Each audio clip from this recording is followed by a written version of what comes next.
members of the university, friends, esteemed guests, a warm welcome to this public lecture, celebrating the Gifford Lectures of 2026, which were delivered at the University of St Andrews by our colleague, Professor John Swinton. My name is Paul Nimmo. I hold the King's Chair in Systematic Theology in the Department of Divinity here, and I chair the Gifford Lectures Committee. The Gifford Lectures are named after the prominent Scottish advocate and judge Lord Adam Gifford, who died in 1887. In his will, he provided for a series of lectures to be held at the four ancient universities of Scotland, with the aim of promoting, advancing, teaching, and diffusing the study of natural theology in the widest sense. Since 1888, the Gifford Lectures have become one of the most renowned public intellectual events in the world, in the fields of theology, philosophy, history, science, and religion. The name of John Swinton has now been added to a roll call of some of the finest minds in these disciplines over the years, from Karl Barth to Niels Bohr, from Hannah Arendt to Sarah Coakley, from Mona Siddiqui to Charles Taylor. And he becomes only the third scholar of this university to receive this honour, and the first one in over 100 years, since the naturalist Sir John Arthur Thompson, who gave lectures 1914 to 16 in St Andrews, and the archaeologist and New Testament scholar Sir William Mitchell Ramsay, who gave lectures in 1915 to 16 in Edinburgh. Professor Swinton is well known to many of us as one of the world's leading experts in the fields of theology and spirituality, theology and mental health, and disability theology, all fields he has significantly shaped. Formerly a mental health practitioner for over a decade, and then a hospital and community mental health chaplain who did his ministry training here in Aberdeen, he holds the chair in Divinity and Religious Studies in the department here, serves as Master of Christ's College, and founded the university's Centre for Spirituality, Health, and Disability. Among his many seminal works are Raging with Compassion, Pastoral Responses to the Problem of Evil, Dementia, Living in the Memories of God, Becoming Friends of Time, Disability, Timefulness, and Gentle Discipleship, and Finding Jesus in the Storm, the Spiritual Lives of People with Mental Health Challenges. Professor Swinton won the Michael Ramsay Prize for Theological Writing in 2016 and the Lanfranc Award for Education and Scholarship in 2020. He was appointed a chaplain to Her Majesty the Queen in Scotland in 2022, elected a Fellow of the Royal Society of Edinburgh in 2021, and a Fellow of the British Academy in 2022. Perhaps less widely known, he's also an accomplished musician, with his new album, Beautiful Songs About Difficult Things, released just last year. And finally, and remarkably, for more than 20 years in a row now, he has been voted the most handsome theologian. Apologies, the most handsome theologian who works in office KCF 18. Congratulations. John, it is an honour and a pleasure to work alongside you in our department and to have you in our university. We are delighted to be able to hold this celebration to mark your recent Gifford Lectures. And I now invite you to the podium to speak to us this evening on the title, Where is the Demon? Hearing Voices, Possession, and the Mislocation of Evil. I've only twice done a book signing, once at Greenbelt, and none of the books turned up. And then I did another one in London with Rowan Williams. We had a debate between the two of us. And nobody stood with my queue for books was empty. His queue went back about 3 or 4 miles. So I'm kind of paranoid about people not turning up. So thank you for turning up. It's a real pleasure to be here and to get the opportunity to talk to you about some things that I think are interesting and important.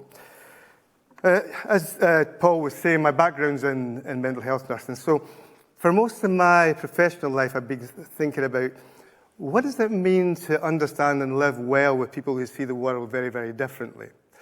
You know, people who hear voices, people who live with depression, people who have deep anxiety, but at the same time strive to live well and to live faithfully within their faith traditions. And so I've always been interested, since I came into academia, in the interface between theology and mental health.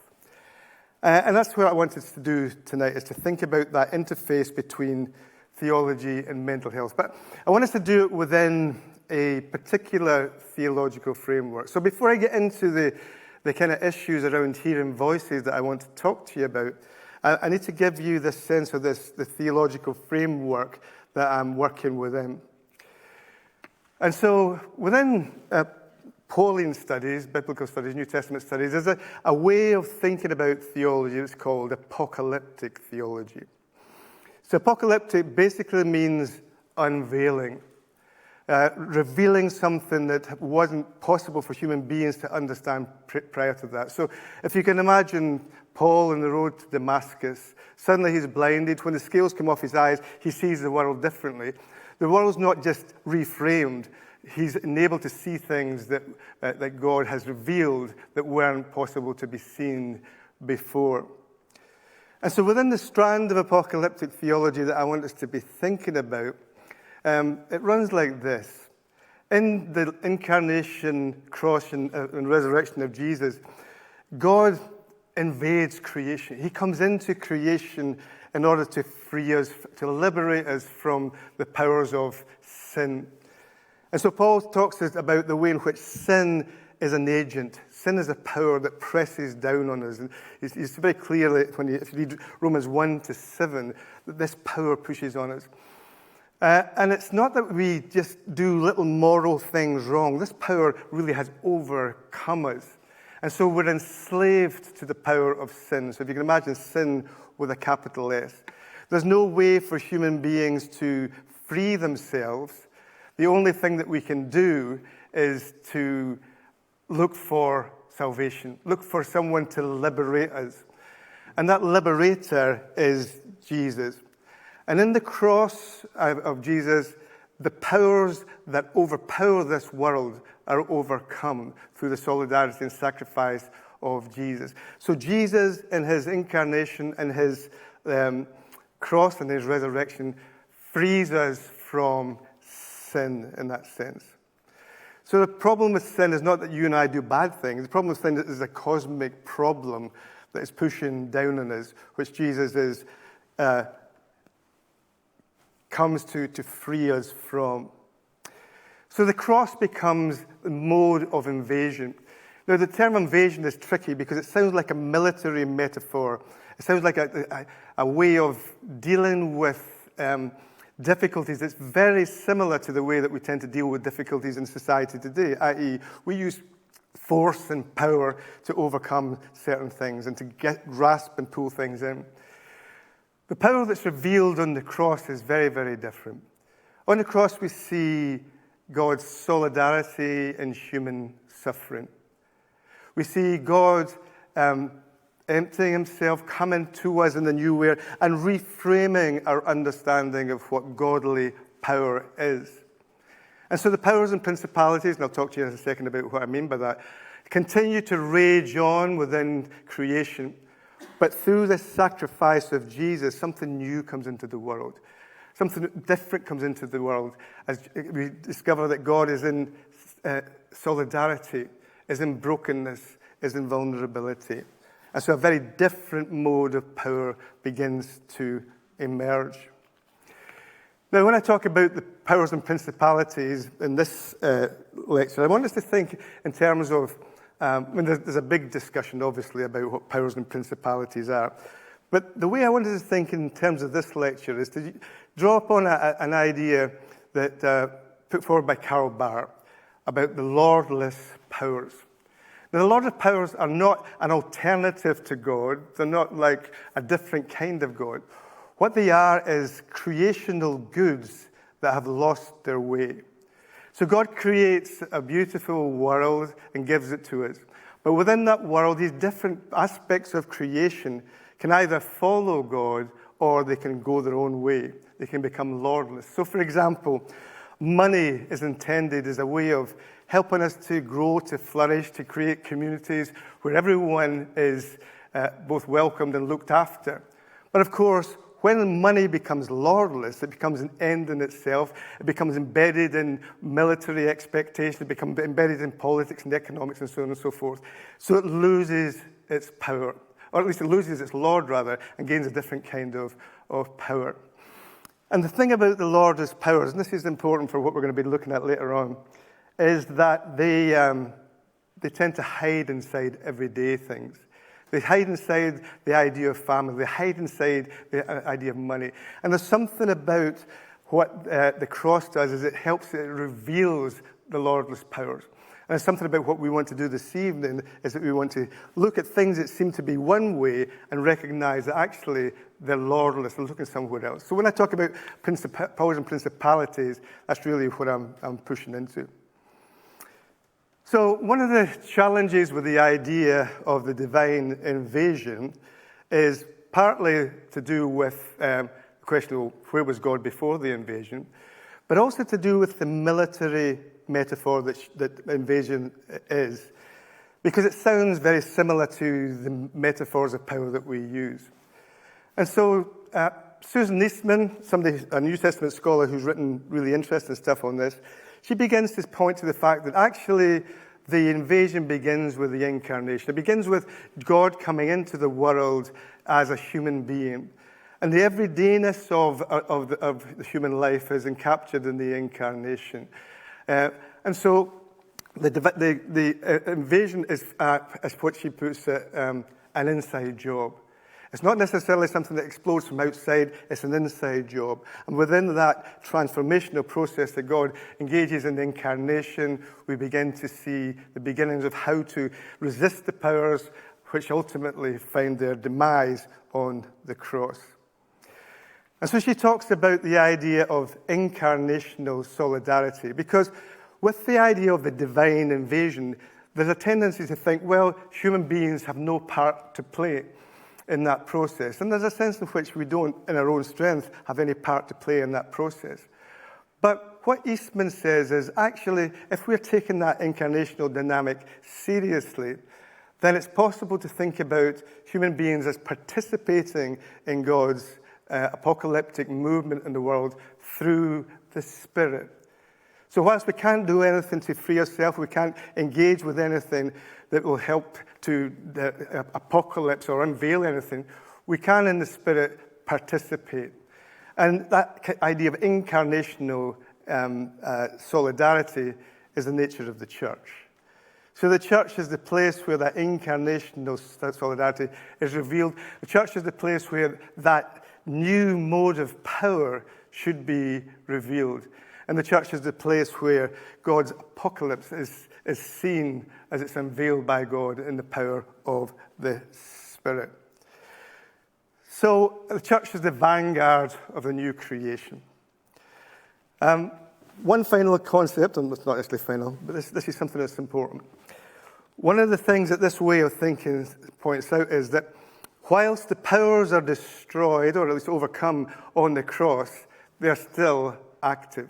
And so there is very much in the world still a residue of the old evil age, which is still there, and we all know it and can see it.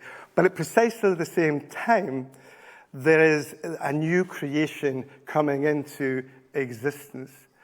And so what we need to do is to develop what J. Lewis Martin calls bifocal vision, to be able to see the old age and the new age at precisely the same time, because that's the only way that we can resist the powers, even though they're overcome, actually continue to be active in ways that are sometimes subliminal, sometimes very obvious.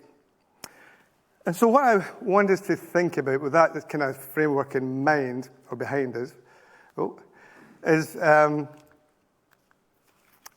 issue of mental health symptoms. So one of the things I've always noticed in relation to mental health is the way in which symptoms are the kind of building blocks for diagnosis.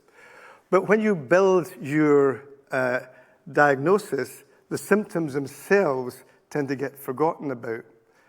And so the deep dislocation of depression becomes just part of a wider diagnosis of depression. So hearing voices or seeing things other people don't see becomes part of a broader understanding of what schizophrenia is. And these individual experiences, these symptoms, are oftentimes just forgotten about or overlooked. But actually, symptoms are profoundly meaningful and profoundly important. But they refuse to find their meaning in any single place. They're epistemologically rebellious. You have a symptom in a clinical context, somebody will take it and put it into a diagnosis. But have that same symptom, say something like hearing voices that we're talking about tonight, have that in a spiritual context, and somebody will give it a completely different diagnosis. They'll call it the demonic, or they'll call it lack of faith, or whatever it is. Same symptom, different context, different meaning. And so these symptoms, if we really look at them carefully and the way they disrupt the normality of the way that we look at the world, can actually point us towards the apocalyptic movement of God in the world. So symptoms are not apocalyptic. They don't unveil anything. But when we look at them, when we think about them, when we attune ourselves to what they're saying to us, the secrets that they hold, then actually we discover that we can see things that we couldn't see otherwise. And that sense of apocalypse becomes significant. So with that as a basic theological backdrop, I want to begin to get into the issues, to begin to illustrate why this is significant and what that looks like in relation specifically to the phenomenon of hearing voices.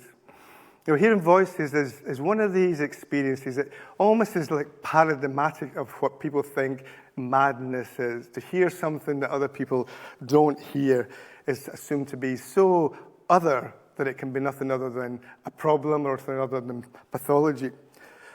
But when you actually look at the statistics, between 5% and 15% of adults will hear a voice at some point in their lives. And around 1 in 10 to 1 in 20 people report hearing voices regularly without meeting the criterion of any mental health challenge. In other words, more people hear voices outside of formal mental health care than they do within it. So voice hearing is very, very common. So before we get into extensive voice hearing explanations, I want us just to think about the significance of that.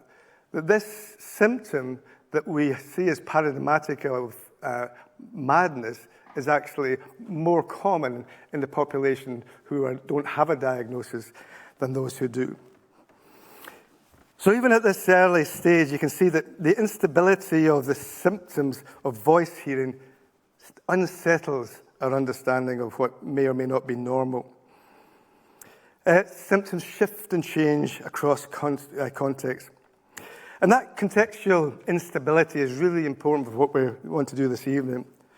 When the symptom, in this case voice hearing, enters into a spiritual context, it finds itself diagnosed, if you want to use that word, in a very different way. The way some churches respond to, and some Christians respond to mental health symptoms can be deeply revealing. We might expect compassion and understanding to be the instinctive response of a community formed by the cross of Jesus, by the apocalyptic unveiling of a new kind of power that takes place there. Yet, that's not always the case. Rather than responding with cruciform love, some Christians insist that certain mental health symptoms should be understood not clinically, but spiritually, as signs of spiritual dissonance or as evidence of the presence of the demonic within an individual. So take, for example, Margot's experience. So Margot heard voices, and sometimes she saw things others did not see.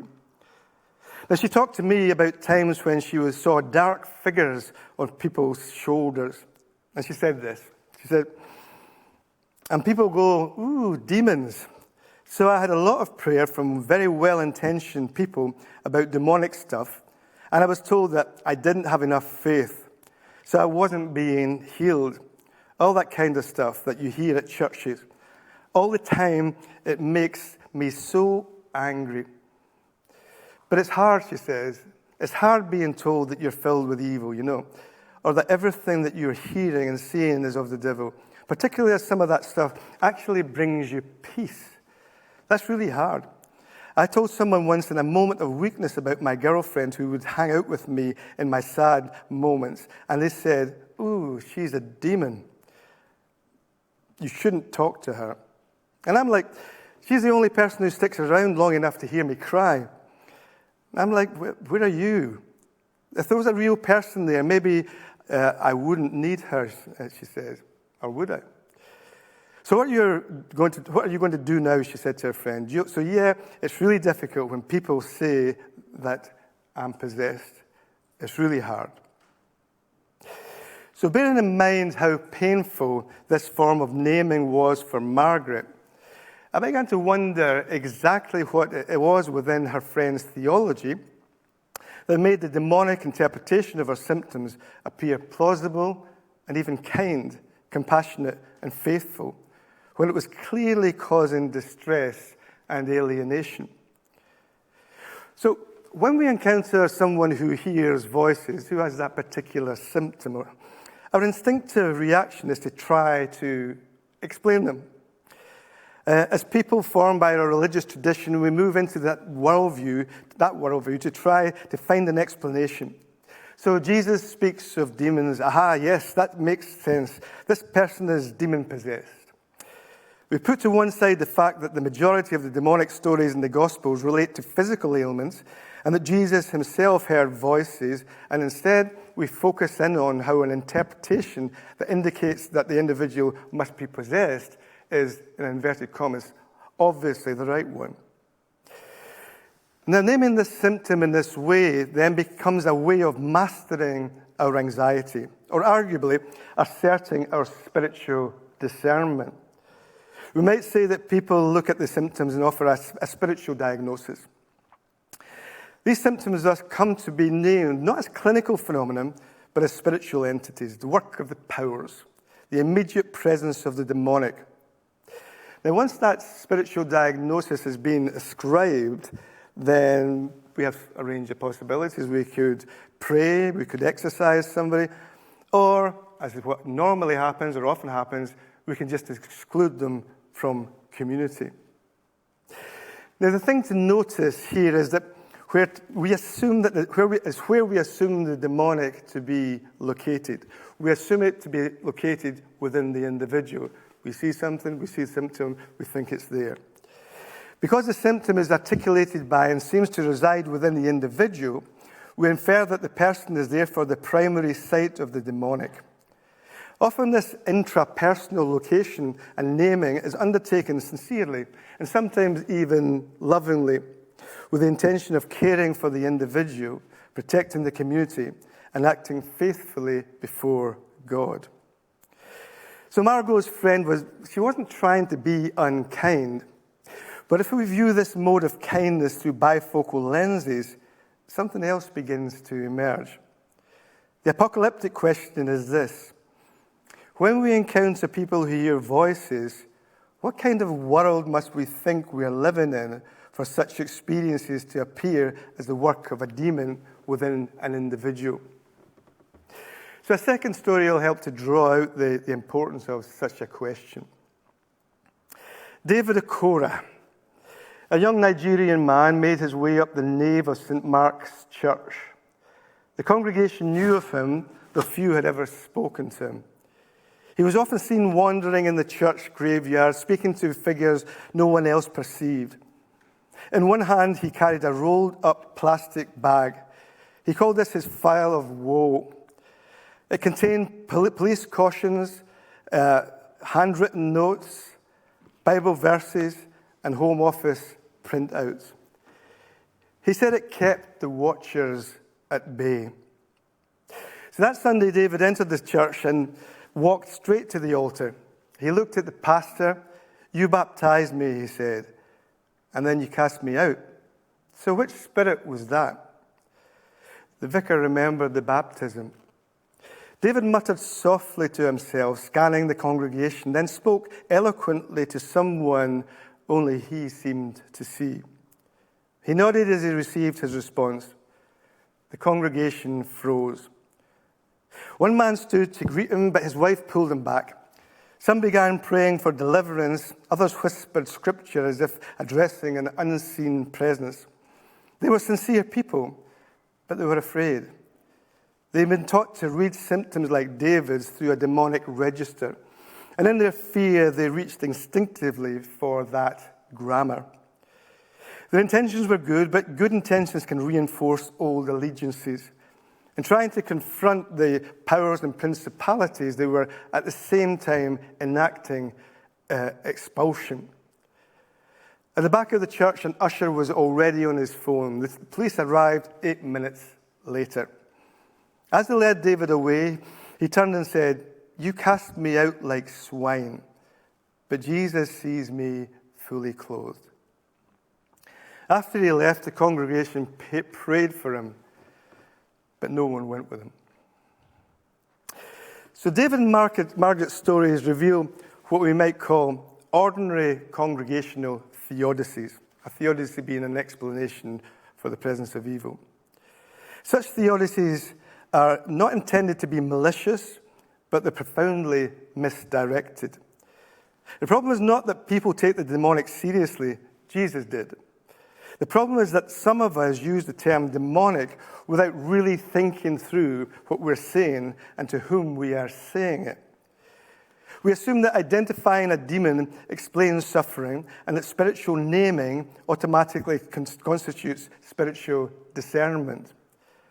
However, I think we can look at this quite differently, apocalyptically.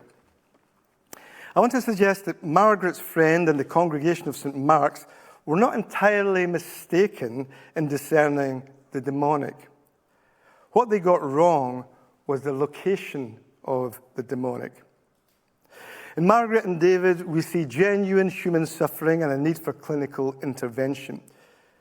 But if we look at their situation bifocally, we can also discern the activity of the powers and principalities. Now, I want to be very careful here. I'm not saying that their mental health symptoms are in themselves demonic. I am, however, saying that they do manifest something of the powers and principalities, but not in the way that Margaret's friend or the congregation of St. Mark's assumed. The powers would like us to focus on the bodies of vulnerable individuals. Such a distraction is exactly what you would expect from powers that hide. In order to bring them out of hiding, we must move beyond the simple language of personal possession. You are behaving in this way, therefore you have a demon, towards the more complex language of what I want to call manifestation. So what exactly is being manifested in the phenomenon of voice hearing? Now, one of the things we see clearly in the Gospels is that a key strategy of the demonic is to invert what we see. We see this process of inversion very clearly in the life of Jesus. People repeatedly accuse Jesus of embodying the very forces he confronts. When he heals, the religious authorities do not deny the power, they deny its source. They attribute the work of the Holy Spirit to Beelzebub. This is what I'm calling demonic inversion, a specific defensive maneuver in which the powers of the old age reinterpret God's liberating action in Jesus as its opposite, and the old coercive orders as the true good. So this is a central strategy of the Lordless powers and why it's so difficult to see them, to discern them. The Lordless powers do not just oppose the good, they relabel it. To survive as autonomous gods, they must pretend they are the ultimate good. In order to do this, they are forced to invert reality. Now, it's worth reflecting on this in the light of the tendency for powerful people and social media users to gaslight hearers. That is, take their stories and turn them into something completely different. An innocent person is shot, a story is constructed that blames them for being shot. The powers continue unabated and unnoticed. Such a process of gaslighting is a key strategy of the powers. They must convince us that their coercion is actually care, or that their exclusion is actually holiness, or that telling someone they are possessed by a demon is actually an act of faithful kindness. So inversion is the active force that turns the gifts of creation into weapons against human beings and against God's creation. Now, when we begin to notice this, our certainty about the ascription of the demonic to something like hearing voices, at a minimum, becomes unsettled and a little bit unsettling. We're faced with a new question. Is the logic of this situation, institution, theology, or even diagnosis ordered towards connection and healing, or has it undergone demonic inversion and become a force that isolates and destroys? So in Margot and David's situations, the inversion became visible precisely in the way responses that present themselves as forms of care, discernment, and spiritual responsibility end up as practices of rejection, isolation, and abandonment. Margaret's experiences are interpreted through a demonic grammar that names her not as a person in distress, but as a site of spiritual danger. The result is that what brings her moments of consolation, her voice friend, is recast as evil, while the community's failure to remain with her is left unaddressed. David's distress is likewise read as a spiritual threat to the congregation, so much so that expulsion appears as holiness and the preservation of liturgical order. Police intervention appears as prudence, and abandonment appears as stability. In both cases, what is said to protect the community, in fact, deepens vulnerability, and what is claimed as spiritual discernment becomes a refusal of accompaniment. So this is what demonic inversion looks like.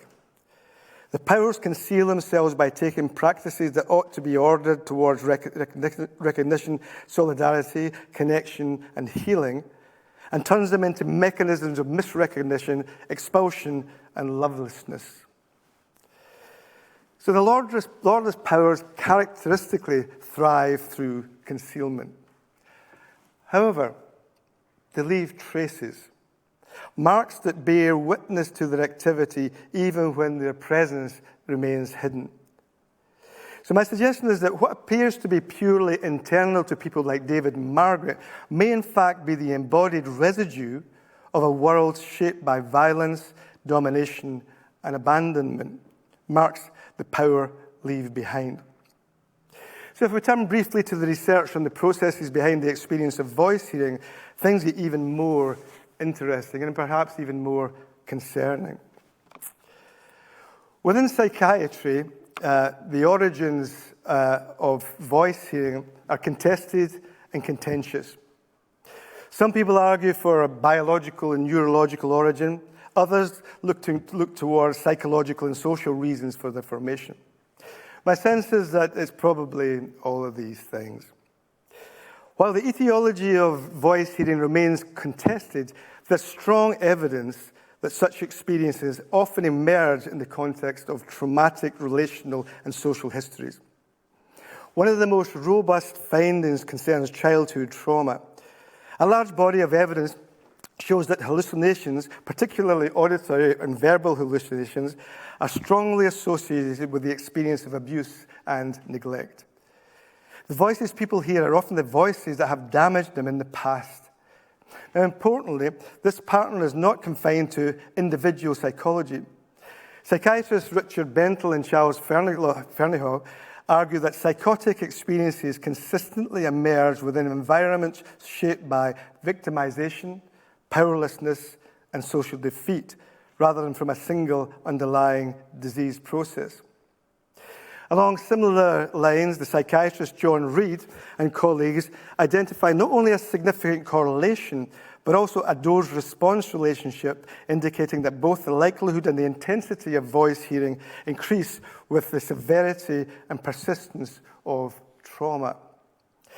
Strikingly, childhood sexual abuse is specifically associated with voices that comment on the hearer and with command hallucinations in adulthood. A command hallucination is where the voice says stop or do something and the person has no option other than to do it. In other words, voices do not erupt ex nihilo, they echo histories in which power was exercised coercively and without consent. Importantly for our purposes, they reflect the distortion of creational goods such as the family, such as money, such as politics, such as economics and relationships. Put slightly differently, powers are very much involved in symptom formation, but not in the way that is immediately obvious if we simply look at the symptom in isolation. One theory that can help us develop this just a little bit further is what's come to be known as social defeat theory. This theory proposes that chronic experiences of subordination, exclusion, and social marginalization can increase vulnerability to psychosis. Its basic insight is that when persons are repeatedly positioned as outsiders or treated as subordinate, the cumulative effect of stress, humiliation, and misrecognition can become psychologically and physiologically formative. And it's interesting when you look at that research that it's people who are people of color, people who are refugees, people who are immigrants have much higher rates of psychosis than indigenous people within Western contexts. That's not to say that social defeat directly causes voice hearing. There's probably a multitude of different causes. But it does identify a set of recurrent conditions under which certain forms of mental suffering, including voice hearing, become more likely. Importantly, social defeat theory highlights that particular groups of people, as I say, refugees, immigrants, people of color, and people living in poverty are particularly vulnerable to symptoms such as voice hearing. Now, this resonates with David Akora's experience as a young Nigerian from an immigrant family. David is frequently positioned as a subordinate outsider, living under the pressure of racial prejudice, anxieties of securing and maintaining citizenship, and the strain of negotiating the mental health system. Now, none of this explains his voice hearing in any simple sense. It does, however, suggest that his symptoms emerge within a field of socially patterned vulnerability rather than within a sealed-off private interior. So what emerges from this brief excursion into empirical psychiatric research is not a complete explanation of voice hearing, but rather a witness to a consistent empirical pattern.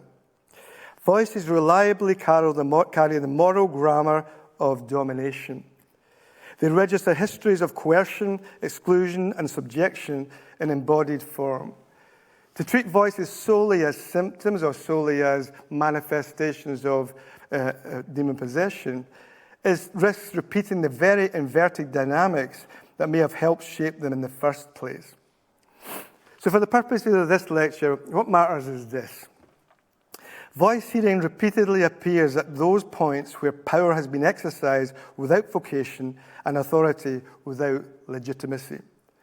All of that occurs as a distortion of creational goods that are intended for human flourishing: family, economics, relationships, society, and so forth. As such, the symptoms of hearing voices function not simply as clinical phenomenon, but as an embodied witness to the operation of the powers within wounded lives and broken communities. So this little empirical excursus does not offer the final cause for voice hearing, which remains disputed. But it does make an interesting point in relation to the geography of voice, of the conflict. The individual who hears voices is not the source of the disorder, but its casualty. They bear the scars of the forces that have passed through their lives. The authority that speaks in their voices is not the product of individual demons invading people's bodies. The authority that speaks is, in a sense, imposed or borrowed from families, borrowed from friends, borrowed from people who have been trusted and who's broken that trust by coercion, by racism, by xenophobia, and all the different ways in which we bear down trauma on one another. In such cases, the demon is not lodged within the individual body, but is located in the Lordless powers, those whose damage manifests itself in individual bodies where they themselves continue to operate elsewhere. In other words, there's a real danger that where we're looking this way, something else is happening over here. It's easier to look at a vulnerable individual and say, you're demon-possessed. It's much harder to look at the powers and principalities as they work themselves out in politics, economics, and so on and so forth. So taking the easy option may not be taking the most faithful option. To point to a sufferer, or at a sufferer, and name the symptoms as demonic possession is, or at least there's a danger of pointing away from the powers and to engage in a catastrophic inversion. It relocates evil that originates in human maleficence and in systems that exercise destructive power without vocation.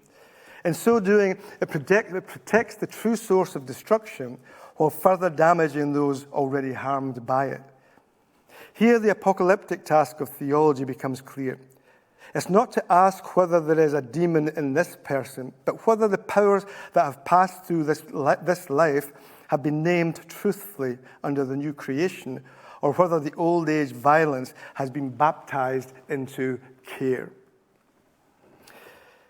So if what I've argued thus far is accurate, then the mental health symptom of hearing voices can no longer be treated as transparent spiritual signs. Rather, they are complex and wounded forms of witness, bearing traces of trauma, exclusion, and domination that cannot be read naively. The question for the church is therefore not what evil is lodged within this person, but rather what has this person been made to carry, and how are we called to bear that burden with them. As we find in Galatians 6:2, the Christian life is ordered around burden bearing. Bear one another's burdens, and this way you will fulfill the law of Christ. The question that follows then is not simply one of interpretation, but also what kind of participation do we need to participate faithfully in the release of those who are so damaged by the powers. And this brings us back to the idea of incarnational solidarity. Incarnational solidarity is the church's participation in Christ's embodied, burden-bearing presence with wounded humanity. Such a church takes the shape of the cross and lives that shape within a world that still is fractured by the powers. But what might that look like? If we turn to Jesus' encounter with the Gerasene demoniac in Mark 5, we can begin to see what incarnational solidarity might look like in the kind of context that we've been talking about. This story gathers many of the pressures we have traced so far into a single concentrated scene. The Gerasene man is isolated, self-harming, rejected, and driven to the margins of communal life. He dwells among the tombs because his community no longer knows what to do with him. In that sense, the story offers a powerful image of what the powers do. They push human beings to the edges, strip them of relationship, and leave them among the dead. It's at this level, the level of abandonment, exclusion, and social death, that his experiences resonate with those of Margaret and David. But it's important to approach this narrative with care. I'm not suggesting that Margaret and David should be understood as contemporary equivalents of the Gerasene demoniac, nor that experiences such as voice hearing can simply be assimilated to the gospel exorcism accounts.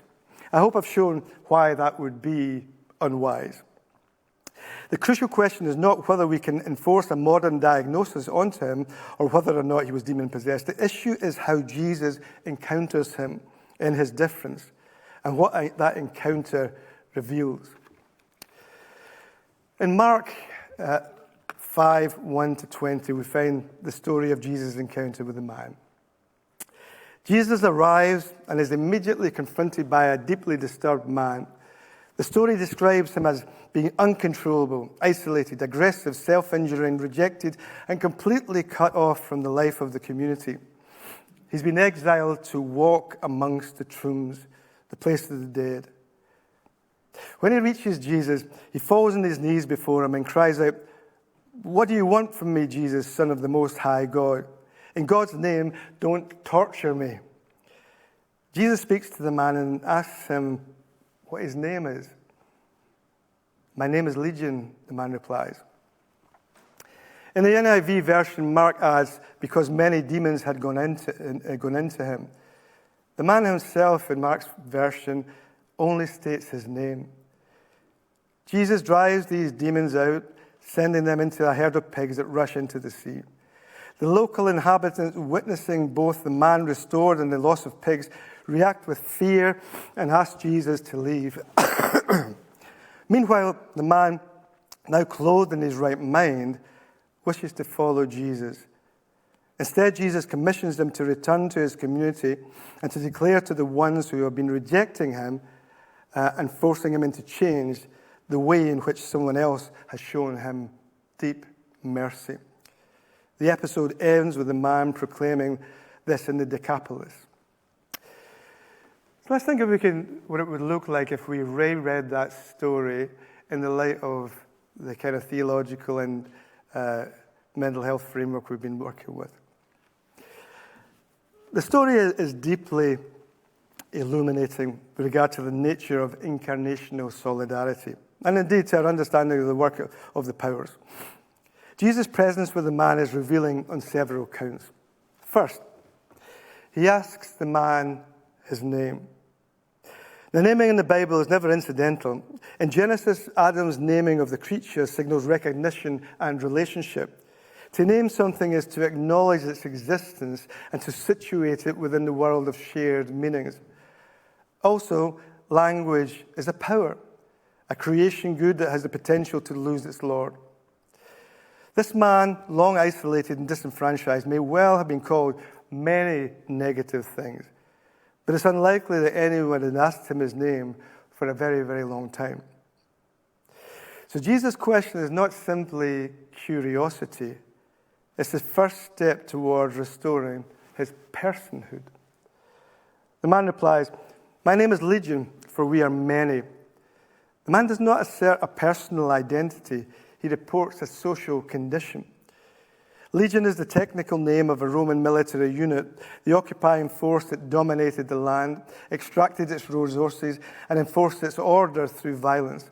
The tragedy of this moment is not just that the man is loud or disturbed, it's that he speaks with the voice of the occupier.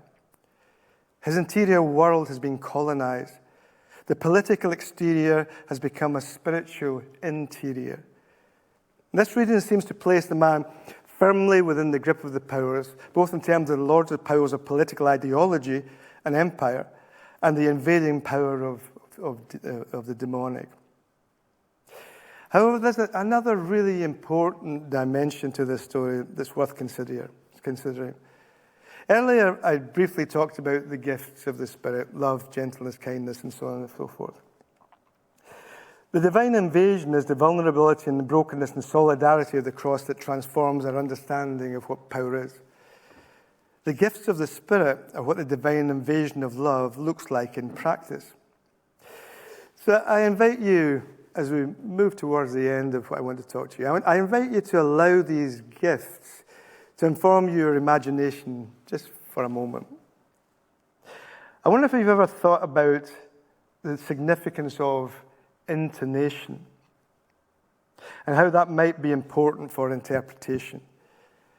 It's naturally important for preaching, but it also bears relevance as to the meaning of the text. How we intonate a text will impact on how we understand the text, which in turn will impact on what we do in response to our interpretation. There's a big difference between I am the way and the life, and I am the way and the life. Intonation matters because it gives us a sense of meaning. So bear with me as we imagine something important together, as maybe, if you like, develop a hermeneutic of intonation. The significance of Jesus asking the man's name extends beyond the words themselves. Speech is never merely lexical, it's always embodied, shaped by tone, affect, and relational posture. On this point, Mark is notably silent. He describes the man's earlier shouting, but once the man kneels before Jesus, we're given no indication at all of volume or intonation. That textual silence invites imaginative reflection. We often assume that because the man began the encounter by shouting, he must have continued to shout throughout the dialogue.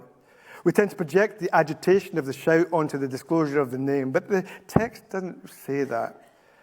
While Matthew's gospel differs by erasing the conversation altogether, focusing primarily on the sovereign displacement of power, Mark and Luke provide a suggestive silence.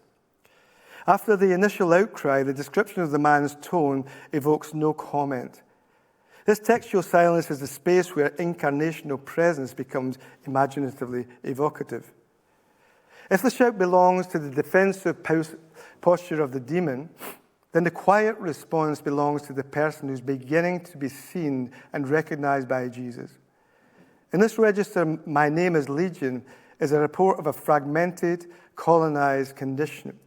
It's the weary matter-of-factness of a man whose identity has been taken over by the powers. People who have lived under domination do not always speak loudly. Sometimes they're silent, muted, often they're exhausted. Oppressed people sometimes speak with the weary matter-of-factness of those who have stopped contesting the labels placed upon them.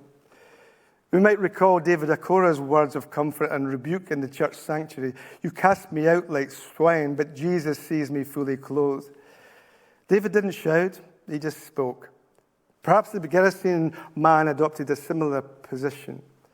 "My name is Legion, for we are many." In a quieter voice, the name Legion is not only a dramatic proclamation of political force, and it remains an anti-colonial dimension to the story, it's also a resigned acknowledgement of a self that has been overrun.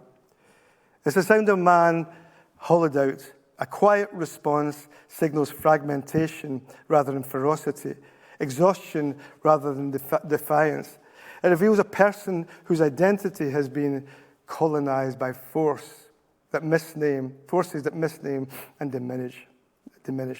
Heard in this register, the man is not so much asserting an identity, he's reporting a condition.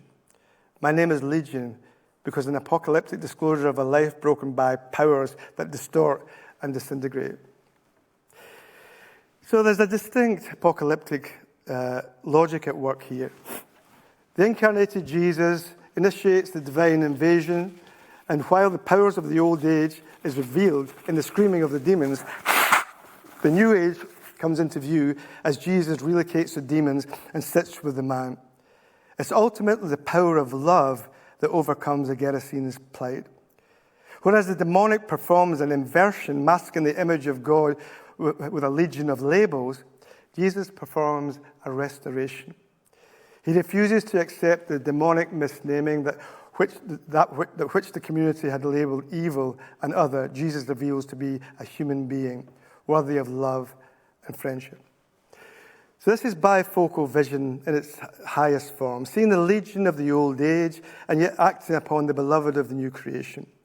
The new creation crashes in inverted commas, in an invasion of gentle love, incarnational solidarity, and profound liberation. So as I now move towards the conclusion, having promised you I was about to move to the conclusion previously, I now am going to move to the conclusion. So as we move towards a conclusion to this lecture, there's one final thing we must notice in the story, and that's the response of the crowd. The demons are expelled from the man and relocated into the pigs, which then rush into the sea. The villagers' distress is understandable, for the pigs represent their livelihood and economic stability. What is striking, however, is not their grief and understandable concern, but their monofocal vision. They're able to see the situation only through the lens of the old evil age and the power of mammon. They register economic loss, but they completely overlook the apocalyptic restoration, the radical breaking into the situations of the presence of Jesus. Faced with a renewed man and a disrupted economy, they ask Jesus to leave. And it's here that the true sight of bondage is unveiled. The demonic presence is no longer most visible in the conspicuousness of the man's unusual behaviours. Now it's to be found in the community's captivity to economic power. Mammon, not mercy, governs the community's perception. They value stability over persons. The spirit of the age proves more persuasive than the signs of the new creation. So what Jesus' liberating presence exposes is a demonic inversion so normalized that it remains largely invisible. The preference for order over restoration, for profit over people, for exclusion over inclusion. So, through this lecture, I've really been focusing on two main questions. What do the symptoms of voice hearing point us towards in relation to God's apocalyptic? And secondly, how are we to respond? So let me conclude by returning to Margot and David. Margot hears voices, or Margot hears voices. David hears voices and lives under the gaze of the watchers. These experiences resist interpretative closure. They can be described medically, theologically, socially, or spiritually. Yet none of these descriptions by itself exhausts what is happening. Margot's experience shows us what it is like to live under the description of the demonic. Whether or not one believes her voices to be demons in a literal sense, the effects of such spiritual diagnosing are unmistakable. Fear, intrusion, loss of agency, and the threat of isolation. To rush to silence her voices, to classify them too quickly, either as symptoms or as a demonic, is to repeat the logic of the powers themselves. An apocalyptic response to something more demanding. It stays, it listens, it says, tell me more. This matters because you matter. In that moment, the demonic loses something of its grip. Not because it's been exercised or explained, but because its strategy of isolation has been unveiled and the alienation that it desires is overcome. David's story is deeply revealing as well. His disruption of worship exposed not only his vulnerability, but also the spiritual economy of the congregation. The decisive question was not what spirit David was under, but what spirit governed the church's response. In choosing removal over accompaniment and safety over solidarity, or even abandonment over inclusion, the congregation aligned itself, albeit unknowingly, with the very powers it feared.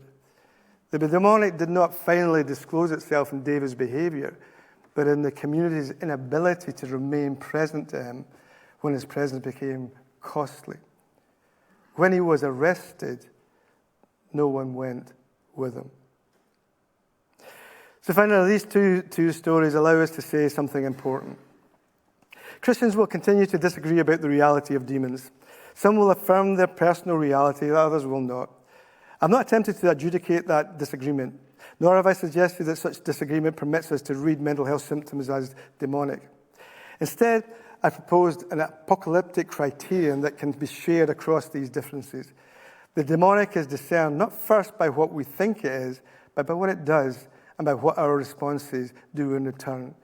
It's marked by that deep inversion, and it's that inversion that we need to be always on the lookout for.